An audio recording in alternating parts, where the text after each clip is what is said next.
era também mais curiosa. As curiosidades de Capitu dão para um capítulo. Eram de vária espécie, explicáveis e inexplicáveis, assim úteis como inúteis, umas graves, outras frívolas, gostava de saber tudo. No colégio, onde, desde os 7 anos, aprenderá a ler, escrever e contar, francês, doutrina e obras de agulha, não aprendeu, por exemplo, a fazer renda, por isso mesmo. Quis que prima Justina lhe ensinasse. Se não estudou o latim com o padre Cabral foi porque o padre, depois de lhe propor gracejando, acabou dizendo que latim não era língua de meninas. Capitu confessou-me um dia que esta razão acendeu nela o desejo de o saber. Em compensação, quis aprender inglês com um velho professor amigo do pai e parceiro deixa ao solo, mas não foi adiante. Tio Cosme ensinou-lhe gamão. Anda apanhar um capotinho, Capitu, dizia-lhe ele. Capitu obedecia e jogava com facilidade, com atenção, não sei se diga com amor. Um dia fui achá-la desenhando a lápis um retrato, dava os últimos rasgos, e pediu-me que esperasse para ver se estava parecido. Era o de meu pai, copiado da tela que minha mãe tinha na sala e que ainda agora está comigo. Perfeição não era, ao contrário, os olhos saíram esbugalhados, e os cabelos eram pequenos círculos uns sobre outros. Mas, não tendo ela rudimento algum da arte, e havendo feito aquilo de memória em poucos minutos, achei que era obra de muito merecimento, descontai-me a idade e a simpatia. Ainda assim, estou que aprenderia facilmente pintura, como aprendeu música mais tarde. Já então namorava o piano da nossa casa, velho traste inútil, apenas de estimação. Lia os nossos romances, folheava os nossos livros de gravuras. Querendo saber das ruínas, das pessoas, das campanhas, o nome, a história, o lugar. José Dias dava-lhe essas notícias com certo orgulho de erudito. A erudição deste não avultava muito mais que a sua homeopatia de cantagalo. Um dia, Capitu quis saber o que eram as figuras da sala de visitas. O agregado disse-lhe sumariamente, demorando-se um pouco mais em César, com exclamações e latins. César. Júlio César. Grande homem. Tocoque, brute. Capitu não achava bonito o perfil de César, mas as ações citadas por José Dias davam-lhe gestos de admiração. Ficou muito tempo com a cara virada para ele. Um homem que podia tudo. Que fazia tudo. Um homem que dava a uma senhora uma pérola do valor de 6 milhões de sestércios. E quanto valia cada sestércio? Machado de Assis item 57 item. José Dias, não tendo presente o valor do sestércio, respondeu entusiasmado. É o maior homem da história. A pérola de César acendia os olhos de Capitu. Foi nessa ocasião que ela perguntou à minha mãe por que é que já não usava as joias do retrato. Referia-se ao que estava na sala, com o de meu pai, tinha um grande colar. Um diadema e brincos. São joias viúvas, como eu, Capitu. Quando é que botou estas? Foi pelas festas da coroação. Oh! Conte-me as festas da coroação.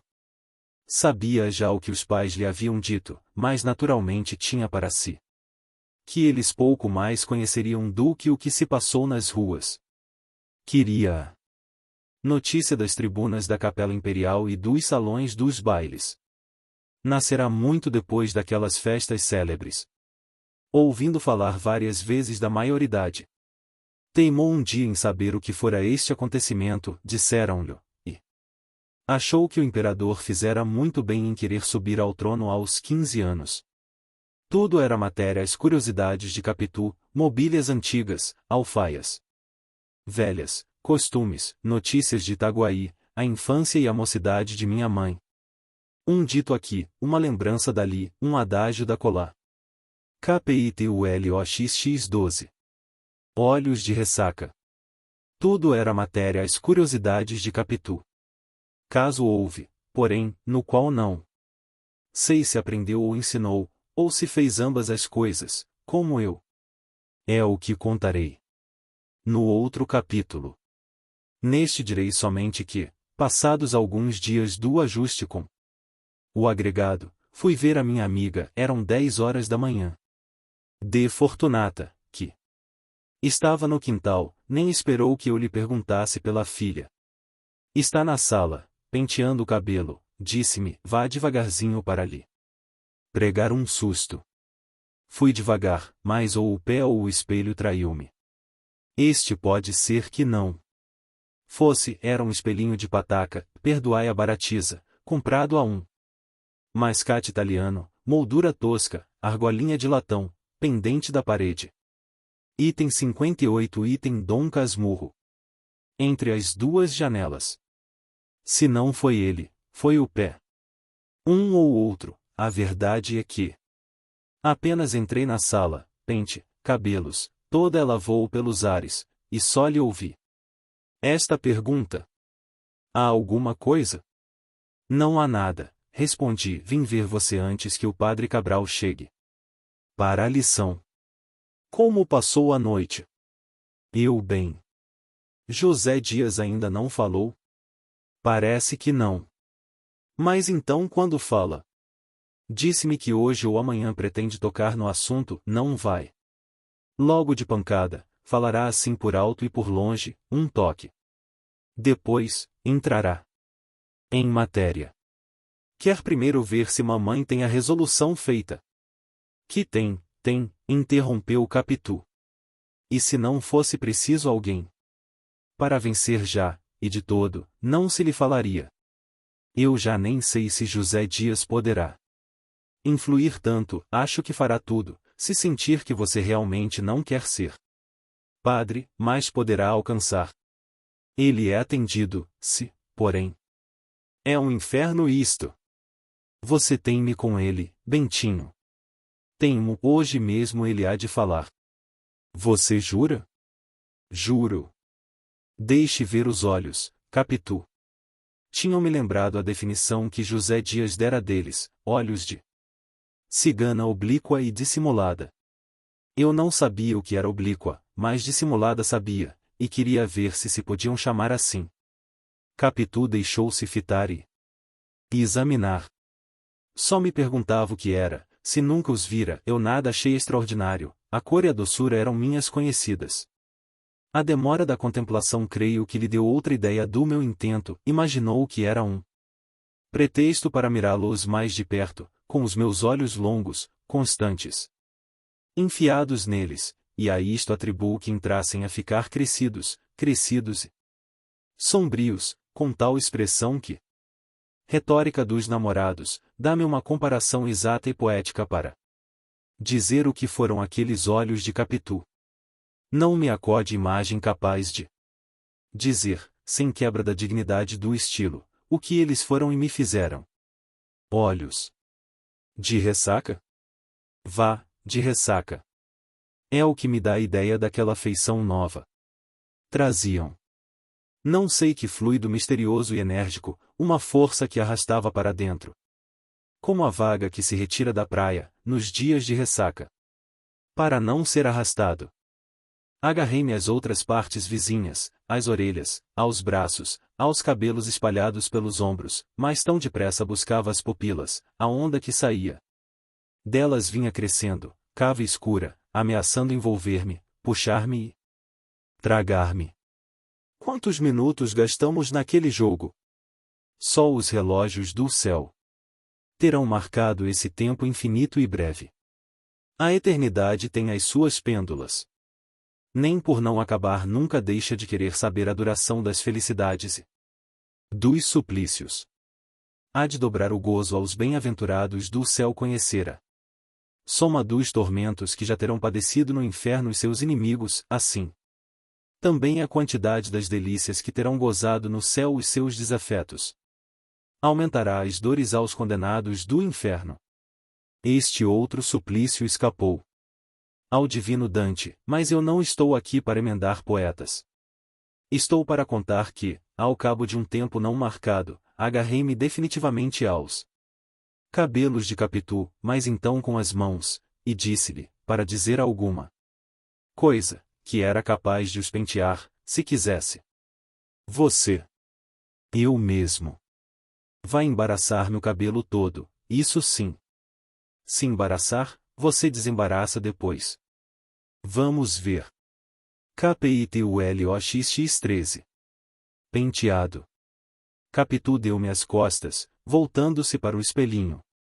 Peguei-lhe dos cabelos, colhi-os todos e entrei a alisá-los com o pente, desde a testa até as últimas pontas, que lhe desciam à cintura. Em pé não dava jeito, e não esquecestes que ela era uma nadinha mais alta que eu, mais ainda que fosse da mesma altura. Pedi-lhe que se sentasse. Senta aqui, é melhor. Sentou-se. Vamos ver o grande cabeleireiro, disse-me rindo. Continuei a alisar os cabelos, com muito cuidado, e dividi-os em duas porções iguais, para compor as duas tranças. Não as fiz logo, nem assim depressa, como podem supor os cabeleireiros de ofício, mas devagar, devagarinho, saboreando pelo tato aqueles fios grossos, que eram parte dela. O trabalho era atrapalhado. Item 60 Item Dom Casmurro. Às vezes por desazo, outras de propósito para desfazer o feito e refazê-lo. Os dedos roçavam na nuca da pequena ou nas espáduas vestidas de chita, e a sensação era um deleite. Mas, enfim, os cabelos iam acabando, por mais que eu os quisesse intermináveis. Não pedi ao céu que eles fossem tão longos como os da aurora, porque não conhecia ainda esta divindade que os velhos poetas me apresentaram depois, mas desejei penteá-los por todos os séculos. Dos séculos, tecer duas tranças que pudessem envolver o infinito por um número inominável de vezes. Se isto vos parecer enfático, desgraçado leitor, é que nunca penteastes uma pequena, nunca pusestes as mãos adolescentes na jovem cabeça de uma ninfa. Uma ninfa. Todo eu estou mitológico. Ainda há pouco, falando dos seus olhos de ressaca, cheguei a escrever Tétis, risquei. Tétis, risquemos ninfa, digamos somente uma criatura amada, palavra que envolve todas as potências cristãs e pagãs. Enfim, acabei as duas tranças. Onde estava a fita para atar-lhes as pontas? Em cima da mesa, um triste pedaço de fita enxovalhada. Juntei as pontas das tranças, uni-as por um laço, retoquei-a obra largando aqui, achatando ali, até que exclamei. Pronto! Estará bom? Veja no espelho. Em vez de ir ao espelho, que pensais que fez Capitu? Não vos esqueçais que estava sentada, de costas para mim. Capitu derreou a cabeça, a tal ponto que me foi preciso acudir com as mãos e ampará-la. O espaldar da cadeira era baixo. Inclinei-me depois sobre ela, rosto a rosto, mais trocados, os olhos de um na linha da boca do outro. Pedi-lhe que levantasse a cabeça, podia ficar tonta, machucar o pescoço. Cheguei a dizer-lhe que estava feia, mas nem esta razão a moveu. Levanta, Capitu. Não quis, não levantou a cabeça, e ficamos assim a olhar um para o outro, até que ela abrochou os lábios, eu desci os meus, e grande foi a sensação do beijo. Capitu ergueu-se, rápida, eu recuei até a parede com uma espécie de vertigem, sem fala, os olhos escuros. Quando eles me clarearam, vi que Capitu tinha os seus no chão. Não me atrevi a dizer nada, ainda que quisesse, faltava-me língua. Preso, atordoado, não achava gesto nem ímpeto que me descolasse da parede e me atirasse a ela com 1000 palavras cálidas e mimosas. Não mofes dos meus 15 anos, leitor. Precoce. Com 17, desgrieux, e mais era desgrieux, não pensava Ainda na diferença dos sexos. KPITULOXX 14. Sou o homem. Ouvimos passos no corredor, era de Fortunata. Capitu compôs-se depressa, tão depressa que, quando a mãe apontou à porta, ela abanava a cabeça e ria. Nenhum laivo amarelo, nenhuma contração de acanhamento, riso espontâneo e claro, que ela explicou por estas palavras alegres. Mamãe, olhe como este senhor cabeleireiro me penteou, pediu-me. Para acabar o penteado, e fez isto. Veja que tranças. Que tem? Acudiu a mãe, transbordando de benevolência. Está muito bem, ninguém dirá que é de pessoa que não sabe pentear. O que, mamãe? Isto? Redarguiu Capitu, desfazendo as tranças. Ora! Mamãe! E com um enfadamento gracioso e voluntário que às vezes tinha, pegou do pente e alisou os cabelos para renovar o penteado. De Fortunata chamou. Li tonta, e disse-me que não fizesse caso, não era nada, maluquices da filha. Olhava com ternura para mim e para ela. Depois, parece-me que desconfiou. Vendo-me calado, enfiado, cosido à parede, achou talvez que houvera entre nós algo mais que penteado, e sorriu por dissimulação. Como eu quisesse falar também para disfarçar o meu estado, chamei algumas palavras cá de dentro, e elas acudiram de pronto, mas de atropelo. E encheram-me a boca sem poder sair nenhuma. O beijo de Capitu fechava-me os lábios. Uma exclamação, um simples artigo, por mais que investissem com força, não logravam romper de dentro. E todas as palavras recolheram-se ao coração, murmurando, eis aqui um que não fará grande carreira no mundo, por menos que as emoções o dominem. Assim, apanhados pela mãe, éramos dois e contrários, ela encobrindo com a palavra o que eu publicava pelo silêncio. De Fortunata tirou-me daquela hesitação, dizendo que minha mãe me mandara chamar para a lição de latim, o padre Cabral estava à minha espera.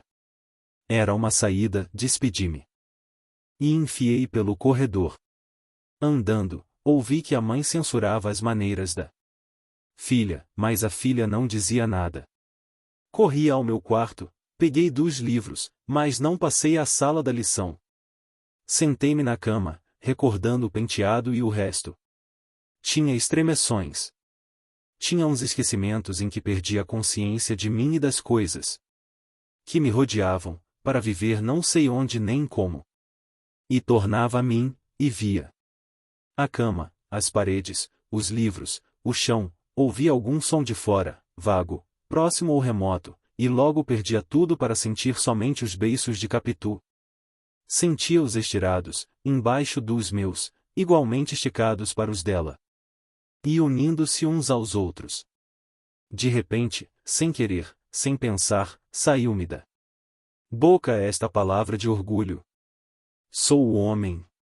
Supus que me tivessem ouvido, porque a palavra saiu em voz alta, e corri à porta da alcova. Não havia ninguém fora. Voltei para dentro e, baixinho, repeti que era homem. Ainda agora tenho o eco aos meus ouvidos. O gosto que isto me deu foi enorme. Colombo não o teve maior, descobrindo a América. E perdoai a banalidade em favor do cabimento, com efeito, há em cada adolescente um mundo encoberto, um almirante e um sol de outubro. Fiz outros. Achados mais tarde, nenhum me deslumbrou tanto.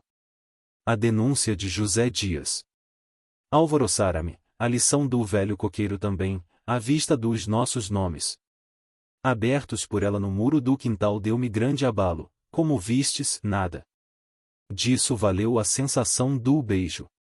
Podiam ser mentira ou ilusão. Sendo verdade. Eram os ossos da verdade, não eram a carne e o sangue dela. As próprias mãos, tocadas, apertadas, como que fundidas, não podiam dizer tudo. Sou o homem. Quando repeti isto, pela terceira vez, pensei no seminário, mas como se Pensa em perigo que passou, um mal abortado, um pesadelo extinto, todos. Os meus nervos me disseram que homens não são padres. O sangue era da mesma opinião. Outra vez senti os beiços de Capitu. Talvez abuso um pouco das reminiscências osculares, mas a saudade é isto mesmo, é o passar e repassar das memórias antigas.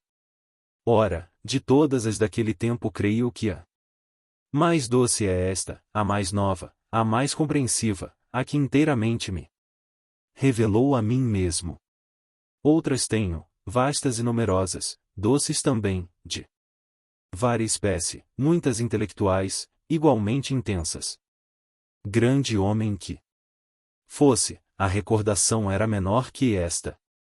Machado de Assis item 63 item. KPITULOXX 15. O protonotário apostólico. Enfim, peguei 2 livros e corri à lição. Não corri precisamente, a meio caminho parei, advertindo que devia ser muito tarde, e podiam ler-me no semblante alguma coisa. Tive ideia de mentir, alegar uma vertigem que me houvesse deitado ao chão, mas o susto que causaria a minha mãe fez-me rejeitá-la. Pensei em prometer algumas dezenas de Padre Nossos, tinha, porém, outra promessa em aberto e outro favor pendente. Não, vamos ver, fui andando, ouvi vozes alegres. Conversavam ruidosamente. Quando entrei na sala, ninguém ralhou comigo.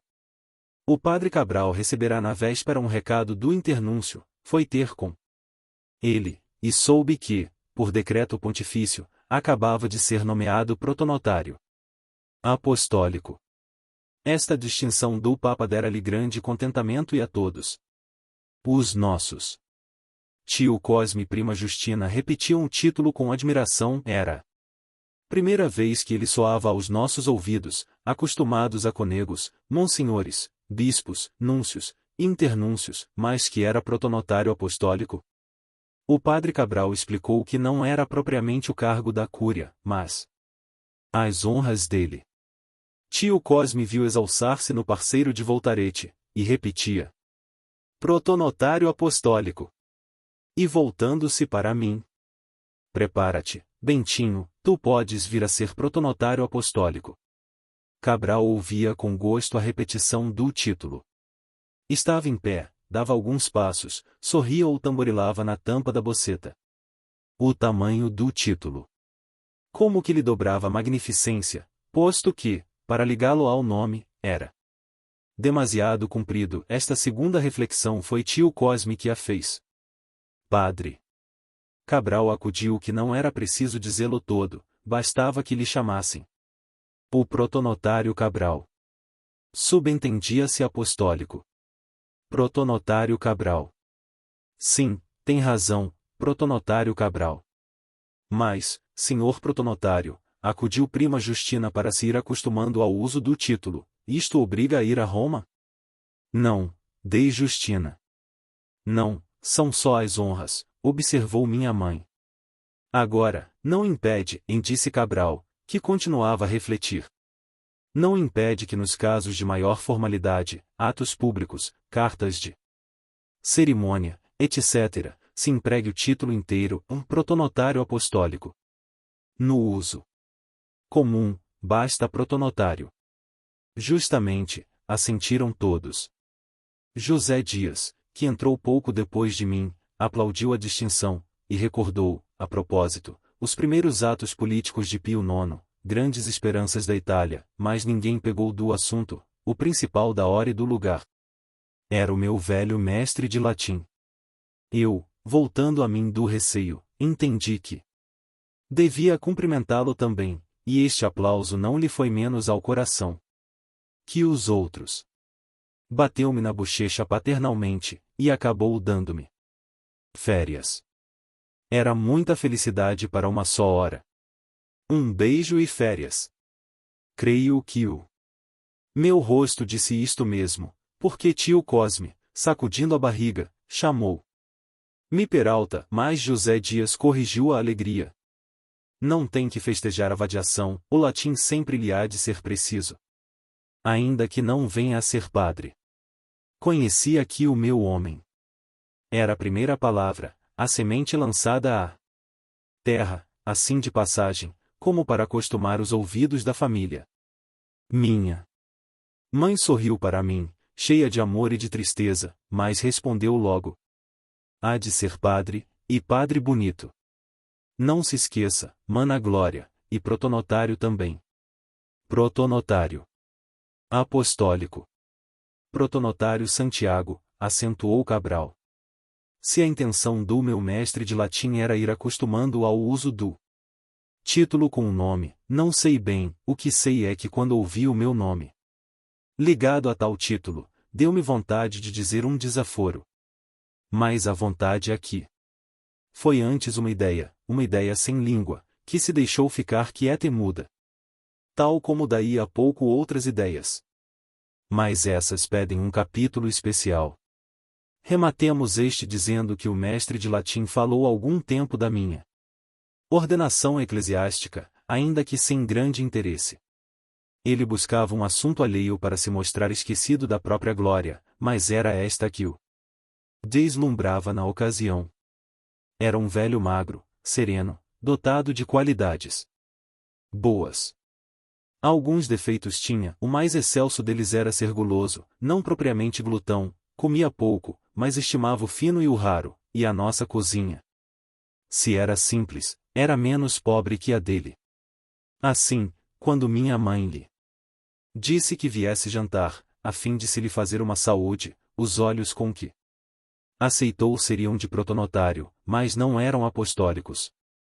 E para agradar a minha mãe, novamente pegou em mim, descrevendo meu futuro eclesiástico, e queria saber se ia para o seminário agora, no ano próximo, e oferecia-se a falar ao senhor bispo, tudo marchetado do protonotário Santiago. KPITULOXX 16. Ideia sem pernas e ideia sem braços. Deixei-os, a pretexto de brincar, e fui-me outra vez a pensar na aventura da manhã. Era o que melhor podia fazer, sem latim, e até com latim. Ao cabo de 5 minutos, lembrou-me ir correndo à casa vizinha, agarrar Capitu, desfazer-lhe as tranças, refazê-las e concluí-las daquela maneira particular. Boca sobre boca. É isto, vamos, é isto. Ideia só. Ideia sem pernas. As outras pernas não queriam correr nem andar. Muito depois é que saíram vagarosamente e levaram-me à casa de Capitu. Quando ali cheguei, dei com ela na sala, na mesma sala, sentada na marquesa, almofada no regaço, cozendo em paz. Não me olhou de rosto, mas a furto e a medo, ou, se preferes a fraseologia do agregado, oblíqua e dissimulada. As mãos pararam, depois de encravada a agulha no pano. Eu, do lado oposto da mesa, não sabia que fizesse, e outra vez me fugiram as palavras que trazia. Assim gastamos alguns minutos compridos, até que ela deixou inteiramente a costura, ergueu-se e esperou-me. Fui ter com ela, e perguntei se a mãe havia dito alguma coisa, respondeu-me que não. A boca com que respondeu era tal que cuido haver-me provocado um gesto de aproximação. Certo é que Capitu recuou um pouco. Era ocasião de pegá-la, puxá-la, beijá-la. Ideia só. Ideia sem braços. Os meus ficaram caídos e mortos. Não conhecia nada da escritura. Se conhecesse, é provável que o espírito de Satanás me fizesse dar a língua mística do cântico um sentido direto e natural. Então obedeceria ao primeiro versículo e aplique-lhe os lábios, dando-me o ósculo da sua boca. E pelo que respeita aos braços, que tinha inertes, bastaria cumprir o versículo do capítulo 2. A sua mão esquerda se pôs já debaixo da minha cabeça, e a sua mão direita me abraçará depois. Vedes aí a cronologia dos gestos. Era só executá-la. Mas ainda que eu conhecesse o texto, as atitudes de Capitu eram agora tão retraídas, que não sei se não continuaria parado. Foi ela, entretanto, que me tirou daquela situação.